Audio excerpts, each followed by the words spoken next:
Bonjour. Hello. Stéphane et Magali, initiateurs de vos aventures en famille, provocateurs de relations familiales épanouies et sereines. Aujourd'hui, une vidéo un peu particulière, on va vous parler de nous. D'aventures, parce qu'on aime bien les aventures. Et puis de philosophie, de principes, d'éducation ou de façon de voir les choses.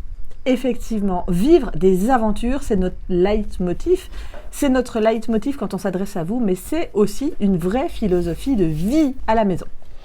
Eh oui, moi j'aime bien dire aux personnes qui nous entourent que je préfère largement m'acheter une aventure plutôt que de m'acheter un bien de consommation matériel.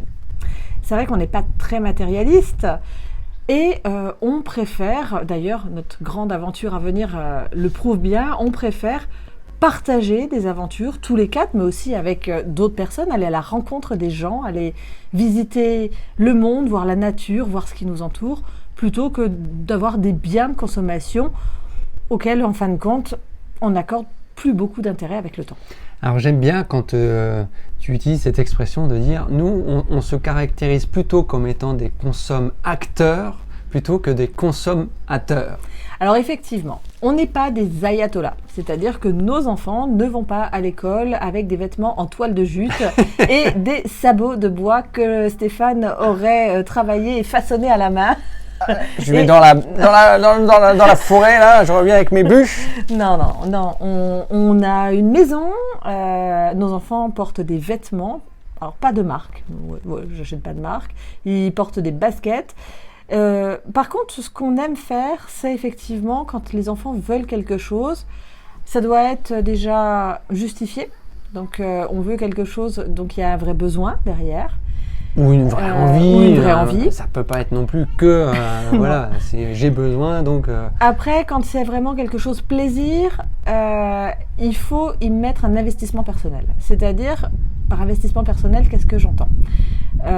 Je prends l'exemple de Soline. Soline a voulu un nouveau sac à dos. Elle en a plein des sacs. D'ailleurs, quand on est rentré à la maison, papa a dit « Encore un sac ?» Elle en a plein des sacs. Alors j'ai un deal avec elle. Elle voulait ce sac. Ça faisait des mois qu'elle en parlait à tout le monde de ce petit sac à dos.